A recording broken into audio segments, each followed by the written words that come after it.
23절입니다. 마태복음 23장 23절 말씀. 마태복음 성경을 펼쳐봅시다. 마태복음 23장 23절. 한 목소리로 읽어보도록 하겠습니다. 시작. 화 있을진저 외식하는 서기관들과 바리새인들이여, 너희가 박하와 향과 근처의 11조는 드리되 율법에 더 중한 바 정의와 긍휼과 믿음은 버렸도다. 그러나 이것도 행하고 저것도 버리지 말아야 할지니라. 아멘. 자, 효성중앙교회의 제 잘생기신 목사님, 우리 목사님 크게 나오세요. 큰 박수로 환영하면서.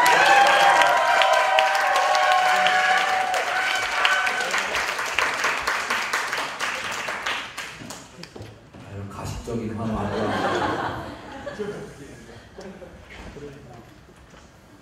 변방에 있는 친구들 좀 이렇게 가까이 오면 안 될까? 네? 이렇게 뒤에 있는 친구들도 좀 가까이 와서 제 시선을 좀 모아주시면 좋겠습니다. 좀 가까이. 가운데로. 앞과 가운데로. 사이드에 있어갖고 내 눈이 이렇게 좀.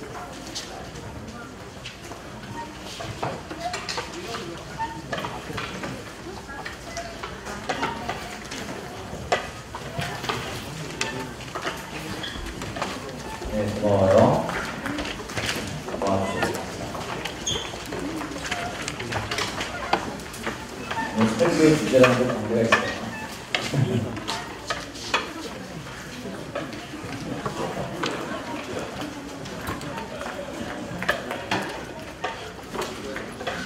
자, 오늘 설교 제목은요, 이것도 저것도입니다.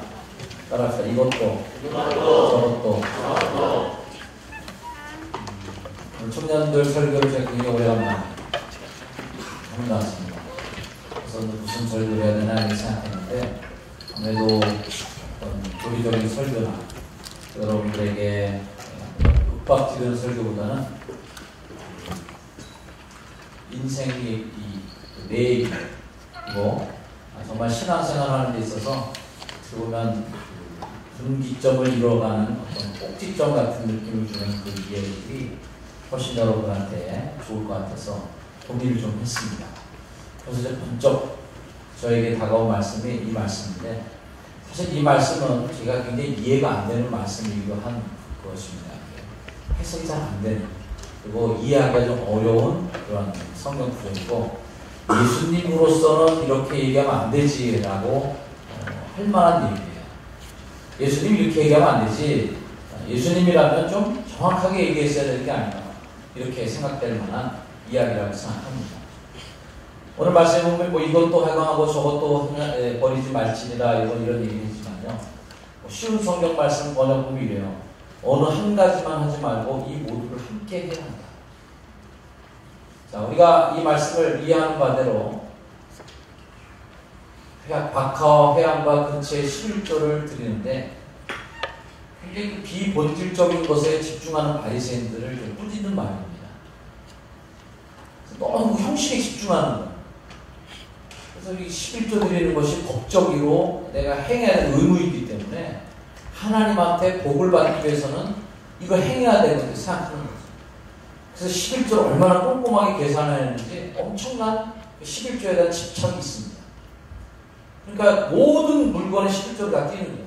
박하, 회양, 근체, 채소, 뭐든지 간에 하여튼 수입이 생기면 상추가 10개를 딱 까면 상추잎 다 쉬어갖고선 그 중에 상추잎 하나 11조 하나.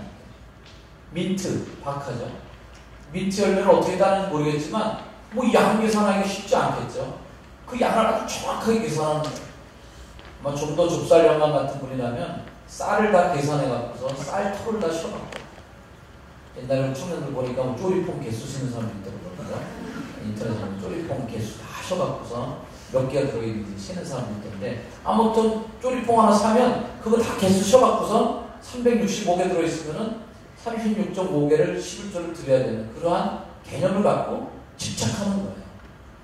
그러면서 하나님의 말씀을 지키려고 하는 그 엄청난 의식적인 행동을 합니다. 예수님 볼 때는 우습게 보이는 거예요. 그게. 뭐야 니네들. 하나도 그게 중요하지 않게 보이시는 예수님. 그러면서 니들이 버린 게 뭐냐면 정말 지켜야 될 율법 정신. 의와 인과 신은 버리고, 의와 인과 신은 버리고 형식만 지키려고 하는 것에 대해서 꼬집는 겁니다. 이 두 사이의 갈등, 이것과 저것의 갈등은 예수님 시대 때만 있는 게 아니라 계속 이 갈등은 계속되고 있어요. 예수님 시대의 안식일 갈등 문제도 있죠. 안식일을 지키기 위해서는 39가지가 되는 장로들의 유전을 지킵니다. 지금도 성지순례 제가 굉장히 오래전에 갔다 왔는데 얼마 전에 저희 자식들이 성지순례를 갔다 왔어요. 여전히 그러고 있더라고요. 안식일날 엘리베이터 모든 층이 다 선답니다. 호텔이 한 30층 되면요. 여러분 30층에 묵고 있는 사람은 올라갈 때까지 한 10분 10분이 뭐야. 1층부터 다 쓰니까. 왜 그럴까요? 안식일날 이동할 수 없기 때문에 그래요. 3층까지 거리가 굉장히 멀고, 그러니까 3층 누르면요.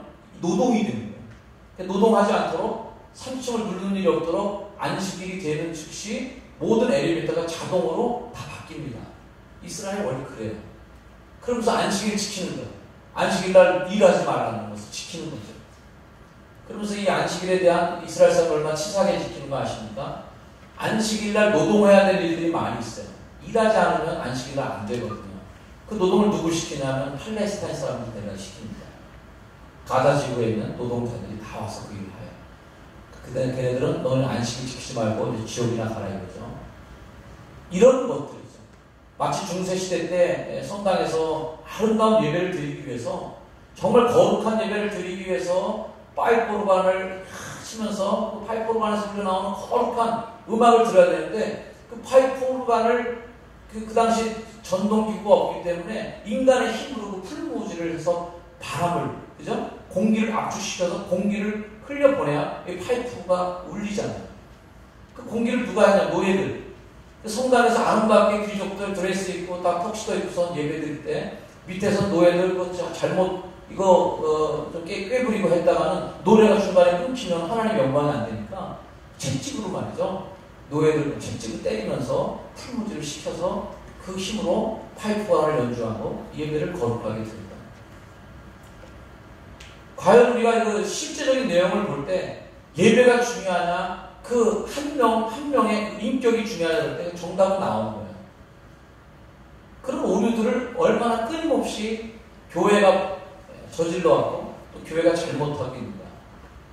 근데 그런 것들이 뭐 중세시대 때나 고대시대 때 미련할 때만 그런 게 아니라 지금도 여전히 그런 일은 발생하고 있는 것입니다.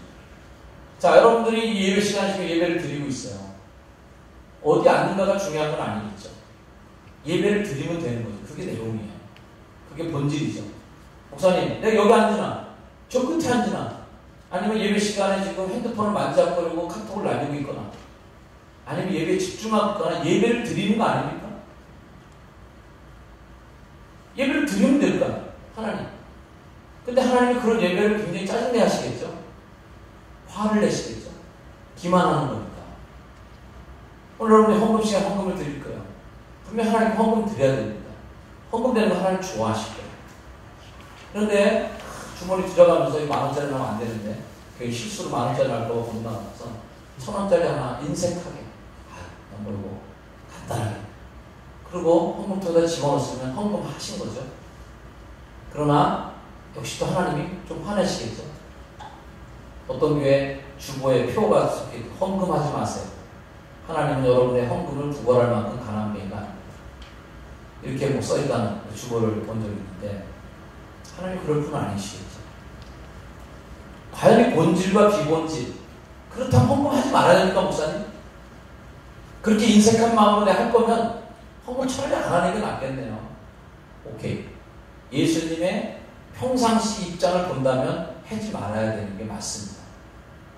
집어 던져야 되는 거는.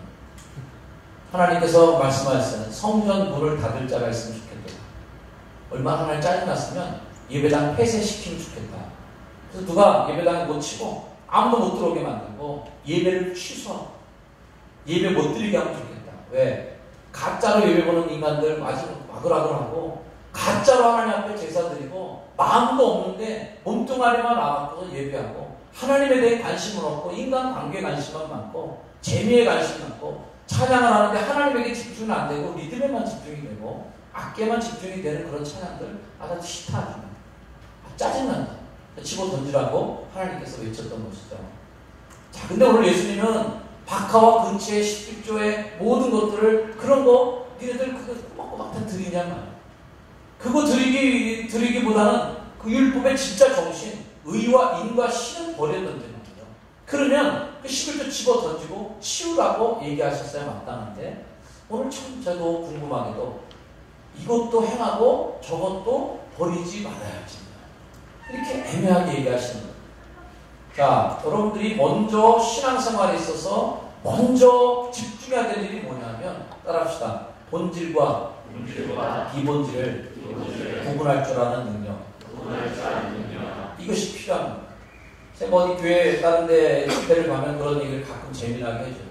제가 우리 교동중학교에 처음 구입했을 때 새벽 기도를 나가보니까 신기한 그 새벽 기도 전통이 있었습니다. 그 중에 하나 뭐냐면 반주자가 치고 있는 노래를 꼭 내가 불러야 되는 거야. 그러니까 그 당시 박선미 사모님이 반주를 했었는데 새벽 기도에 나가고서 이제 일단 박선미 사모님이 노래를 치고 있어요. 찬양.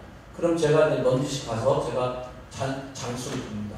오늘 235장이구나. 235장이면 나 올라가서 오늘 찬송 235장 부르겠습니다.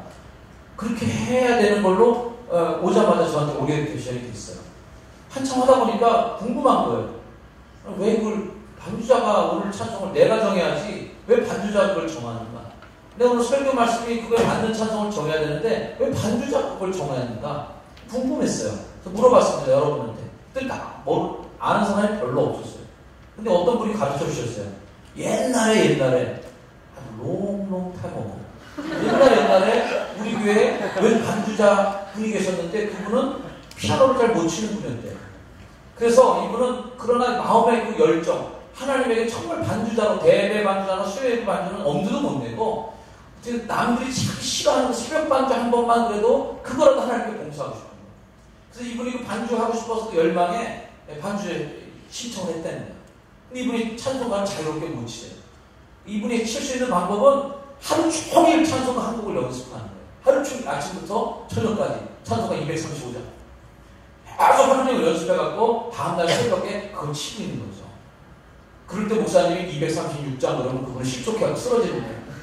왜 연습 안 했으니까 실수하고 망신당하는 거예요. 그러니까 목사님이 그분을 배려하기 위해서 235장을 연습했으면 그날 235장, 300장을 연습해서 300장. 그렇게 그분을 배려하면서 찬송이 그렇게 불려졌다는 거예요.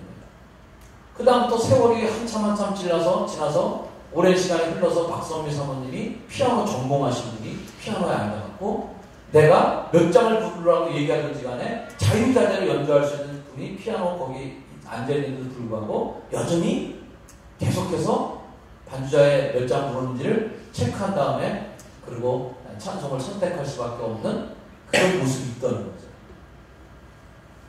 우리 생활 속에 이런 일이 얼마나 많이 있는 거냐. 왜 하는지 이유를 몰라요. 어떤 목사님이 쓰신 글에 이런 글이 있습니다. 외국에 있는 목사님 글인데 독일의 어느 개신교 예배당에 갔는데 성도들이 꼭 예배당에서 나오면서 벽에다가 인사하고 나오는 거예요. 이상했다는 거죠. 목사님이. 왜 교인들이 왜 벽에다 저렇게 인사를 하나? 그래서 이유를 물어보니까 다들 모른대요. 또. 그냥 그래 왔던 거예요. 옛날부터 그렇게 신이 왔다는 거죠. 자, 독일이 이제 종교개혁이 일어나면서 카톨릭 성당들이 개신교 교회로 많이 바뀌었습니다. 이유는 이거였어요. 그 옛날에 그 예배당 나올 때 행랑이 이렇게 있고 행랑이 그 성모 마리아상이 거기 있었답니다. 성모 마리아상이 있으니까 교인들이 예배당을 나오다가 그 성모 마리아상에다 대고 이렇게 절을 하고 나오는 그 습성이 이제 오랫동안 있었던 거죠. 그러고 나서 그 마을에도 종교개혁의 열풍이 들어오면서 그 교회 성당이 교회로 바뀌어지고 그 성모 마리아가 있던 회벽 거기도 모자이크로 예쁘게 있었던 그 성모 마리아상을 회치를 다 해갖고 하얀 벽으로 다 만들어서 아무것도 이제 없는 거예요. 아무것도 없는데도 교인들은 습관적으로 교회 나와서 집에 갈 때 항상 그쪽을 향해서 이렇게 절을 하고 그렇게 부모님을 보고 자녀들이 또 따라하고 교회 나면 원래 이런가 보다 그러고 이유도 없이 계속 거기에다가 절을 하고 있는 거예요. 그런 모습들이 이 바리새인들이 박하와 금채와 회양의 11조를 드리는 정신입니다. 왜 하는지도 모르지만 조상 때부터 지켜왔고 해야 되니까 의무적으로 계속 하고 있는 거예요. 교회 다니는 친구니까 2시에 여기 집합해야 되는 거예요. 수련회 때가 되니까 그냥 의무적으로 가는 거예요. 헌금할 때 되니까 헌금하고 뭐 이런 식으로 그냥 습관적으로 내 원과는 관계없이 진행되고 있는 일들이죠. 자, 그런 일들이 우리 주변에 있다는 거죠. 이거를 볼 줄 아는 눈이 있어야 된다. 비본질과 본질을 구별할 수 있는 능력이 있어야 됩니다. 바로 그 회벽에다 절하는 걸 금지시켜야 되겠죠. 할 필요 없다고. 이미 용도 폐기된 것이죠. 이미 그거는 이제 안 해도 되는 일이에요. 내가 이제 더 이상 반주자한테 장수를 물어보지 않아도 돼. 왜? 거기 피아노 전공자가 앉아있으니까.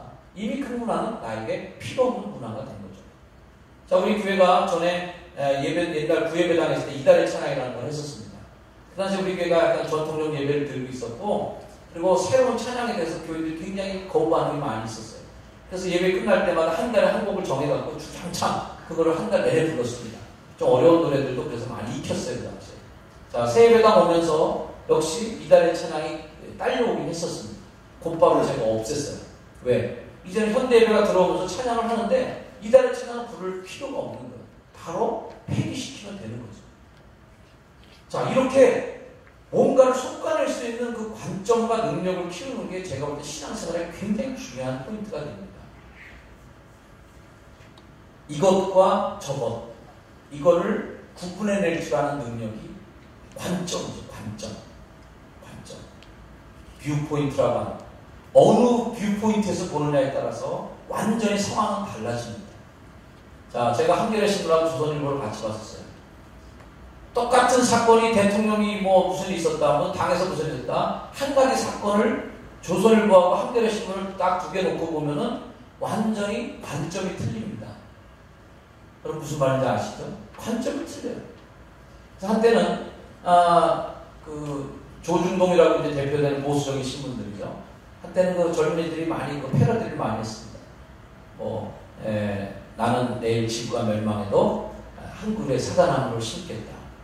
이렇게 스피노자라는 사람이 얘기했다면 다음날 조중동에서는 멸망의 자랑하고 나오는 거죠. 그러면서 뭐 내일 지구가 멸망하는데 대책도 세우지 않고 사과만 심더니 몰지각한 행태에 대해서 비판적 기사가 나오고 막 난리가 나고 끌어내려라, 자폭시켜라 이렇게 기사가 나온다는 거죠. 그렇게 좋은 말을 누군가 했더라도 관점이 다르면 이거는 완전히 바뀌어지는 것입니다. 저는 청년들이 어떤 관점을 갖고 사느냐가 한국의 미래고 또 이 교회의 미래예요. 자, 여러분들은 어른들이 해왔던 일들에 대한 뷰포인트를 갖고 있을 겁니다. 관점을 갖고 있을 거예요. 저도 이미 개혁 세력이 아니라 개혁의 대상이 돼 있어요. 그렇잖아요? 저도 기성세대거든요. 여러분들 볼 때 저랑 거의 20년 이상, 어떤 친구들은 30년 이상 차이가 나요. 왜냐하면 저희 딸이 여러분과 같이 청년 구성을 하고 있고, 그렇죠? 그런 나이를 갖고 있기 때문에 저도 이제는 기성세대이고 여러분들이 이제는 뚫고 지나가야 될 세대로 딛고 일어나야 될 세대가 바로 저의 세대입니다. 여러분들은 저를 보는 뷰포인트가 있어야 돼요. 관점을 갖고 있어야 돼요. 목사님 볼 수 있는 눈이 있어야 돼요. 목사님 보는 눈이 아니라 기성세대를 볼 수 있는 관점을 여러분이 가져야 됩니다. 무조건 까대기만 해서는 절대 세상은 변하지 않아요. 어떤 관점으로 그 세대를 바라보고 나를 준비하느냐가 여러분의 인생을 바꿀 수 있어요. 제가 안타깝게 여기는 것은 요즘의 청년들의 관점이 없다는 것입니다. 자, 관점을 갖는다는 것은 굉장한 철학적인 의미가 있어요. 관점을 갖는다. 그러나 여러분의 세대에서 이미 관점을 갖지 못하면 여러분의 인생은 굉장히 혼동스러운 인생을 계속 살게 될 것입니다. 여자 하나를 보는 눈도 관점이 있어요. 내가 좋아하는 여자와 내가 안 좋아하는 여자를 구분할 줄 아는 관점이 생겨야 됩니다. 그래야 선에 나가서도 갈등 없이 애프터 시정을 할 수도 있고 아니면 그저 지연화법을 지울 수도 있는 능력이 생기는 거예요. 그 관점이 없으면 이게 좋은지 나쁜지도 모르니까 계속 찌질하게 매달리다가 채기도 하고, 아니면 내가 좋지도 않은데 계속 매달리다가 괜히 실패를 경험하기도 하고, 좋은데 머뭇거리다가 놓치기도 하고, 엉뚱한 일이 발생합니다. 관점이 다른 거죠. 확실한 내 선호도를 결정하는 겁니다. 그러나 거기 있을 위험성이 분명히 존재해요. 너무 빨리 섣부르게 관점을 정했다가는 큰 코드 친다 라는 겁니다. 그게 오늘 예수님께서 우리에게 주고 싶은 말씀입니다. 예수님의 관점으로 볼 때는 근처 회화나 신조에 드리는 이 행위들은 순전히 가짜고 이거 완전히 날라리들이에요. 그리고 그걸 확 집어던지고 세상을 개혁시키고 다 때려부시고 이제 앞으로 11조 하지 맙시다. 법적으로 11조 금지, 11조 내는 놈은 다 형무소에 갖추고 말이죠. 이 난리를 해갖고 세상을 확 뒤집읍시다. 이게 개혁적인 생각일 거예요. 그러나 예수님이 오늘 상당히 이상하게 물 섞은 표현을 하시는 거예요. 근처 회왕에 11조는 드리는데 율법의 정신, 의와 인과 신부는 그러니까 집어치워 하는 게 아니라 그러나 이것도 행하고 저것도 버리지 말아야 된다. 이것은 뭐고 저것은 뭔가. 자, 이걸 속아낼 줄 아는 능력이 바로 관점인 겁니다. 여러분들이 교회에 대한 불평도 있을 줄 생각합니다.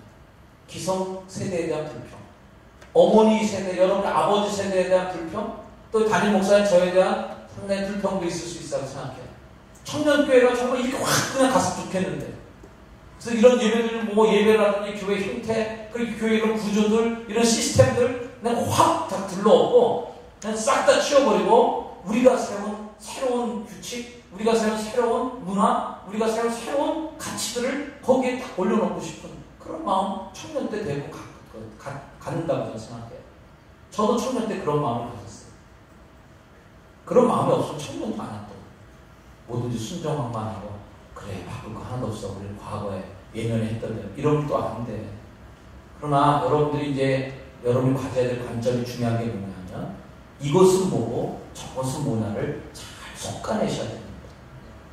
구분할 줄 아는 능력이 필요한 것이죠. 우리가 버려야 될 시스템은 뭐고 우리가 이어받아야 될 전통은 무엇인가.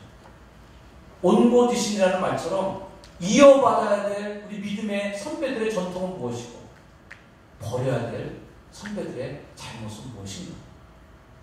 내가 부모님 세대에서 정말 닮고 싶지 않은 모습은 뭐고 정말 이거는 우리 부모님 내가 닮고 싶은 그 모습은 또 뭔가. 이거를 여러분들이 이제는 카테고리화 시킬 수 있는 관점이 필요한 것입니다. 다 좋다고 받아들이는 것도 문제고 다 싫다고 집어 던지는 것도 역시 아니에요. 11조가 잘못 들어지고 있다고 해서 그걸 다 때려 엎는 것은 예수님 볼 때는 그거는 아니었던 것입니다. 예배가 잘못됐다고 해서 교회를 폐쇄시키고 교회를 불살라버리고 다 끝장냅시다 라는 것도 예수님의 관점은 아닌 것이에요. 여러분들이 해야 될 일이 뭐냐, 이것도 행하고 저것도 버리지 말아야 되는데 과연 여러분들이 버리지 말 것이 뭔지를 알아야 된다는 거죠. 그리고 행하지 말아야 될 일이 뭔지를 알아야 된다는 거죠. 저의 청년 시절은 반항적 시대를 살았어요. 여러분의 시대는 상상도 못할 일들을 많이 겪었습니다. 제가 학교 8학기를 다니는 동안 3학기가 휴학이었어요.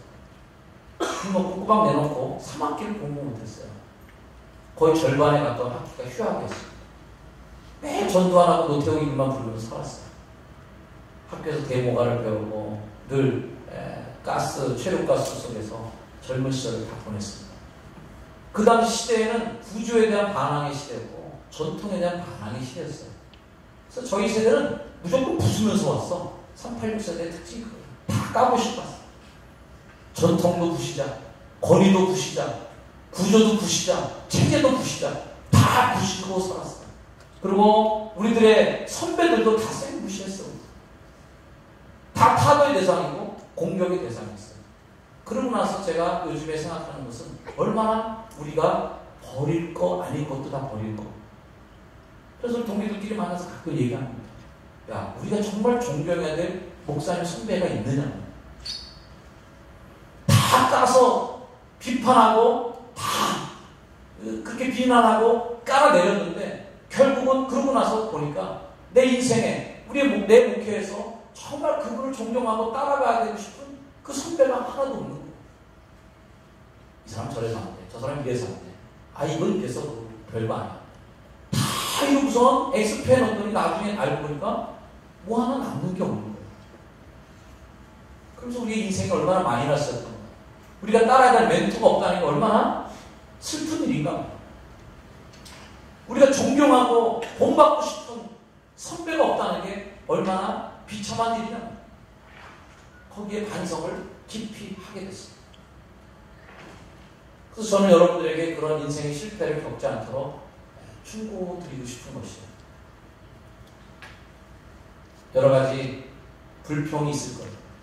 그리고 여러분의 관점으로 볼 때 잘못됐다라고 생각하는 것들이 분명히 많이 있어야 생각합니다. 정확하게 잘못된 것을 잘 구분하시고 버리세요. 그리고 그것들을 무시하시고 딛고 일어나셔야 됩니다.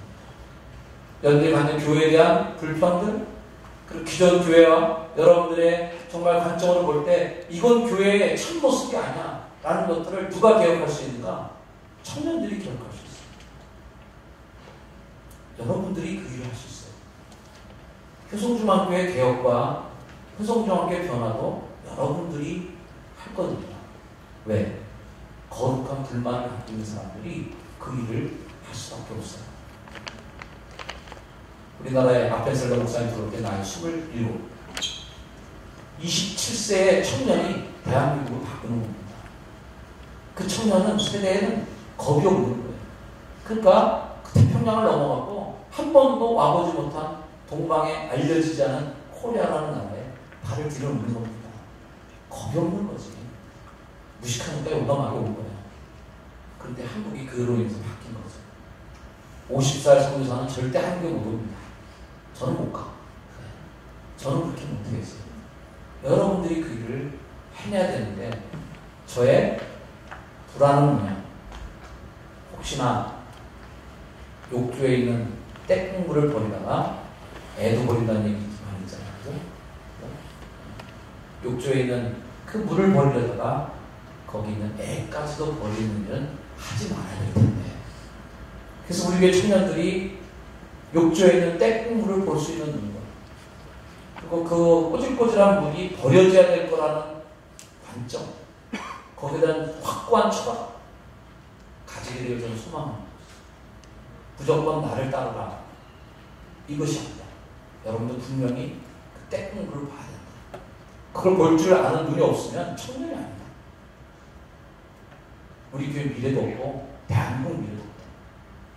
그러나 더 걱정되는 것은 큰 물을 확 버리려다가 애까지도 버리는 인생이 어떡하나, 이런 걱정도 나름대로 기성세대의 한 목사로 갖고 있는 것이죠.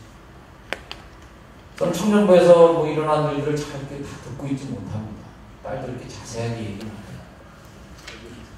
그러나 제가 어렴풋하게나마 청년들 세대라면 당연히 그런 일들이 있겠지라고 하는 보편적인 이야기를 여러분들에게 드리고 싶거든요. 여러분들이 바꿔내려고 하는 모든 것들에 있어서 정말 이것과 저것이 잘 공존되기를 다시 한번 주의 이름으로 부탁을 드립니다. 이런 기도문이 있어요. 바꿀 수 있는 것을 바꿀 수 있는 능력을 주옵소서. 바꿀 수 없는 것이라면 그대로 받아들일 수 있는 의연함을 주시옵소서. 그리고 이 둘을 구별할 줄 아는 지혜 저에게 주시옵소서. 결국은 인생의 가치는 이 둘을 구별할 줄 아는 능력입니다. 너희가 염려함을 걷기를 한 자나 더 할 수 있겠느냐? 그거는 이미 여러분이 관점을 딱 봤을 때 걱정해도 안 될 일이라고 딱 판단했으면 버려야 될 걱정이에요.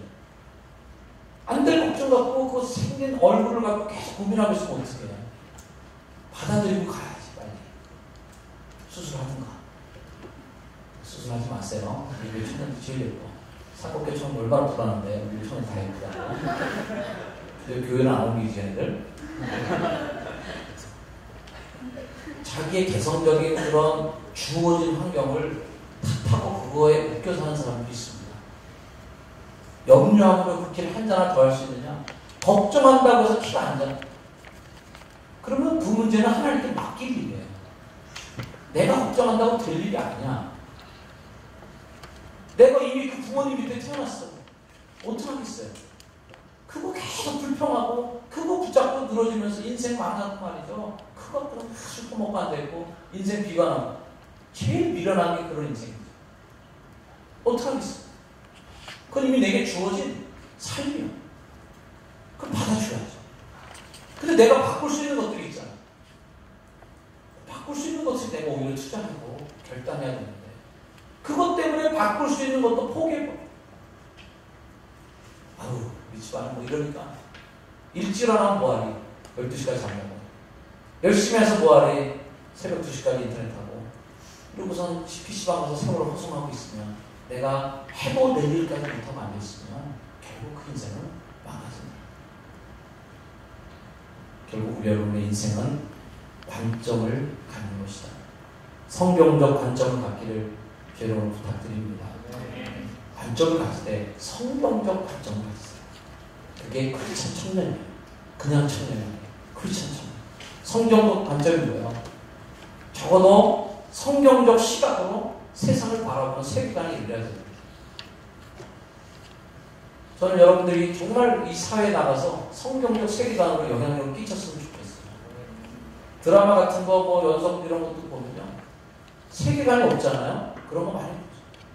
웬, 뭐, 불륜공화국처럼 말이죠. 웬 난리가 나고, 그리고 어떻게 그런 그 스토리가 나오는지, 그냥, 정말 전 국민을 정신병자로 만들어버릴 만한 그런 일들이 많이 있어요. 왜 그 사람들은 기술이 좋은 사람이라서 연출 발전이 가지고 극작가가 된 거죠. 그러나 성경적 세계관이 없는 거죠. 무조건 사람들을 기분 좋게 만들어주는 것은 최고의 가치를 가진다고 생각합니다. 그러나 성경적 세계관을 가진 사람은 그 하는 일을 통해 세상을 바꿔내죠. 그게 중요한 것이라고 생각합니다. 같은 영화를 봐도 굉장히 성경적 세계관이 엿보이는 영화들이 있어요. 그런 영화들 볼 때 있습니다. 옛날 2012 같은 거 볼 때도 굉장히 성경적 얘기예요. 그죠? 노아의 방주 같은 거 있고 말이죠. 그래서 거기서 다 문이 닫히고 다 포기하려고 하는데 그 한 사람이 또 포기하지 않고 사람들 더 태우기 위해서 애쓰는 그런 모습들. 살신성이 나는 그런 모습들. 메시아적인 관점에서 세상을 보는 이런 것들이 영화 한 편을 만들더라도 거기에 녹아있는 거죠. 그리고 성경적 세계관이 없는 사람들은 미친 영화를 만듭니다. 사람들이 보고 나서 정말 미쳐버리는 거죠. 여러분들이 그런 능력자가 되시길 바라지만 관점 없는 능력자, 철학 없는 기술자가 되지 않기를 저는 진심으로 바랍니다. 네. 여러분의 세계관이 세상을 바꿀 수 있길 바라요. 자, 이렇게 해서 본질과 비본질을 잘 구분할 줄 아는 능력만 가져도 여러분들은 고수입니다. 근데 진짜 초절정 고수가 되기 위해서 어떻게 해야 되냐? 한 단계 더 나가요.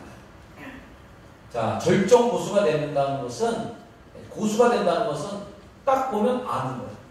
아, 이건 취해야 될 거, 이건 버려야 될 거. 딱 구분하면서 인생을 살아가는 거예요. 그러면 굉장히 인생을 멋있게 살 수 있을 거예요. 근데 진짜 저 초절정 고수가 되면 어떻게 해야 되냐면 이 둘을 아우르는 거예요. 오늘 예수님이 보여준 그 모습이에요. 일반 성자 정도면은 야, 그건 비본질이야. 버려. 그건 본질적인 거니까 취해고. 이거 놓고 오케이. 이건 안 돼. 구분할 줄 알고 가. 이게 고수 정도 되는 믿음이라면 한 단계 더 나아요. 자, 오늘 예수님 보면 굉장히 물타기 하시고 흐리멍텅합니다. 왜 맹구 끊는 게 없어? 이거 명평이 딱 잘라 말하시지. 이거 뭐야? 뭐 이것도 해고 저것도 이거 뭐야? 애매하게. 오히려 하수처럼 보이지만 제가 볼 땐 이게 더 초절정 고수인 것입니다. 진짜 그리스도 안에서의 초절정 고수는 누구냐면 다 품어가서 가는 거예요. 품어가는 거예요. 그게 진짜 멋있는 인생을 사는 겁니다. 하수들은 버려요. 자꾸. 사람도 버립니다. 쟤 안 돼. 성령부에서 쟤 오지 말고. 쟤 우리 쎄? 야, 딴 셀 보내지. 안 돼. 제부 이사 갔다가 그게 완전 망한 거야. 제부 임원? 야, 제 임원 세웠다고 우리 청년부 말 안 먹는다. 버려 안 돼. 저런 놈을 교회 좀 안 나왔으면 좋겠어. 그냥. 자꾸 버립니다. 그러면서 점점 더 순결함에 가까우는 것 같지만 결국 어디에서 발목이 잡히냐면 예수님의 가장 근본 정신을 훼손하는 데로 이르다. 그렇죠? 한 사람에 대한 사랑, 한 명의 영혼에 대한 그 깊은 사랑을 잃어버리기 시작하는 게 결국 구분하고 가는 인생입니다. 바리새인들이 제일 잘하는 게 구분하는 거예요. 이 사람들만 구분 잘하고 산 사람이 없어요. 할 일, 안 할 일 정확하게. 그러나 예수님은 그거를 안 좋게 보셨어요. 그래서 예수님 말씀하시네요. 이것도 행하고 저것도 버리지 말지. 자, 오늘 제가 여러분을 만나러 올 때 양복을 이렇게 입고 왔습니다. 이것도 행해야 될 일 중에 하나였어요. 자, 친구들 만나러 가니까 좀 편하게 티셔츠 입고 하면 좋겠구나. 그런 것도 역시 멋있는 모습이에요. 그죠? 담임 목사님으로서 청년들 만나러 가는데 좀 편하게 청년들의 눈높이를 맞추는 것도 오케이. 저는 그것도 할 수 있어요. 하나 더 생각했어요. 그래도 여러분들이 저를 목사님으로, 담임 목사님으로 봐주실 때 만족시켜주는 것도 좋다. 제가 요즘 목회하면 많이 바뀐 게 그겁니다. 저는 교인들 요구 조건도 굉장히 많이 무시했어요. 왜? 그게 잘못됐다고 생각했기 때문에. 저는 목사님이 권위적인 것에 대해서 굉장히 싫었어요. 목회자의 권위. 정말 때려 부셔야 될 정말 구시대의 잔재이고 오늘 한국교회 부흥을 가로막는 가장 안 좋은 게 이게 목사의 권위의식이에요. 그래서 우리 교회 그런 권위 없애는 분들이 많이 있어요. 그래서 어떤 교회를 가보니까 이번에 삼산동에 있는 데서 우리 가족들이 식사를 하는데 웬 교회가 지나가는데 그 교회에 갈 때 담임 목사 전용 주차금지 이렇게 써있더라고요. 분노가 일어나더라고요. 저는 너무 그런 거 싫어요. 어떤 교회든지 다 그런 자리가 있는 거예요.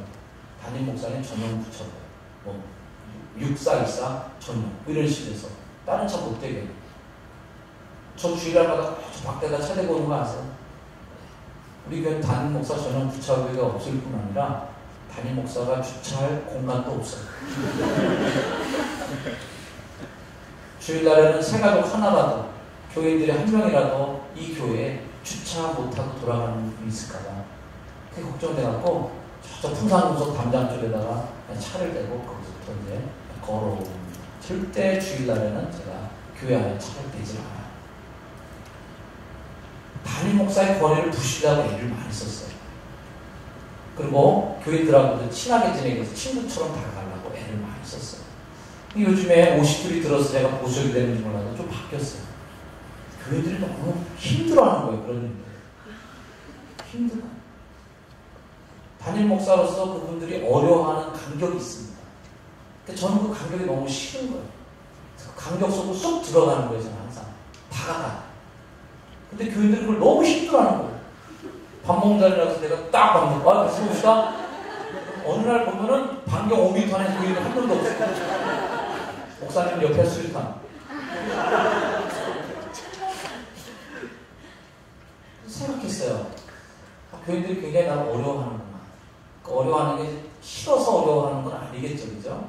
난 그렇게 믿어요. 난 그렇게 믿었는데, 싫어서 어려운 게 아니라 그냥 담임 목사님으로서 어려운 거예요. 근데 내가 굳이 그 라인을 뚫고 들어가고서 그 힘들어 죽겠는 체하게끔 말이 앞에 앉아갖고, 예. 그분이 씹지도 못하고 먹지도 못하고 그냥 그렇게 떨면서, 근데 그거 굳이 앉아갖고 이렇게 들이대고 앉아있는 것도 못할 짓이구나. 하지 말아야 되구나. 이런 거예요. 어느 정도 제가 양보하게 된 것들이 꽤 있는 거죠. 아, 교인들이 볼 때 담임 목사님으로서 해야 될 어떤 그 위치, 그런 일들에 대해서는 이제는 너무 그런 거에 대해서 거부반응하지 말고 받아줄 거 그냥 받아주자. 그래서 오히려 요즘에 좀 받아주려는 입장도 갖고 있어요.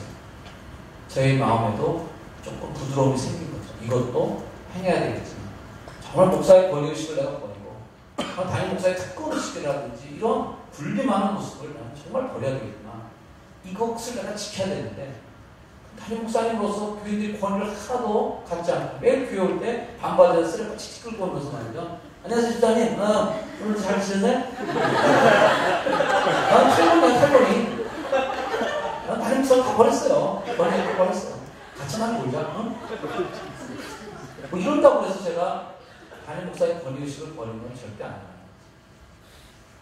교인들이 기대하는 담임 목사로서의 자리의 든든함도 필요한 것입니다. 목사님이 있어야 될 자리는 있으시고 교회의 영적인 아버지처럼 든든해 보이게 그 자리에 있는 것도 저에게는 저것도 이것입니다. 이것도 행하고 저것도 버리지 말아야 될 일이 참 많아요. 그래서 어려운 거예요. 여러분들이 신앙생활하는 것도 이것과 저것의 갈등과 고민은 많이 있으리라고 생각합니다. 또 이 교회라고 하는 상하 조직이 뚜렷한 이 교회 안에서 청년들이 가져야 될 이것, 버려야 될 저것, 그리고 이것과 저것을 잘 버무려 놓는 그런 사람들도 필요한 거예요. 여러분의 마지막으로 권면을 드리는 것은 잘 버무리는 믿음 생활을 하기를 잘 바랍니다. 저는 우리 청년들이 기성세대에 이것을 잘 받아들이고 저것을 버리지 말고 잘 간직하고 그러면서 여러분들만이 가질 수 있는 이것을 잘 살려서 여러분들이 새로운 세대를 만들어 간다면 분명히 표성중앙교회 미래가 있고 한국 사회도 미래가 있다고 생각합니다. 여러분들이 그런 전통의 수용, 새 것의 발현 이 두 가지가 환상적 조합을 잘 만들어내셔서 이것과 저것이 두 내자가 되어서 활활 하늘을 날아갈 수 있는 멋진 청년부가 되기를 주의 이름으로 부탁을 드립니다. 아멘. 자, 기도합시다. 하나님, 우리 청년들을 사랑하시고 축복하셔서 교회에 머물 수 있도록 청년들의 마음을 주관하시고 감사합니다. 우리가 행해야 할 이것, 우리가 버려야 할 저것, 이것을 결정하고 선택하는 일들이 우리 인생 속에 얼마나 중요한 일인지 알 수 없습니다. 그러나 주님, 혹이나 우리가 얕은 생각에 너무 일찍 선을 그어놓고 너무 일찍 결정해 놓는 바람에 우리가 맛보고 누려야 할 더 큰 영역을 놓쳐버린다면 그것은 얼마나 비참하고 비극적인 일이겠습니까?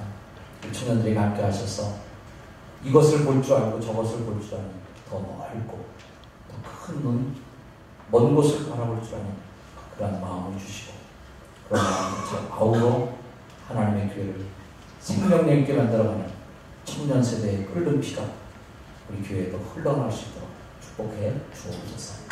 예수님의 이름으로 축복하며 기도드립니다. 아멘.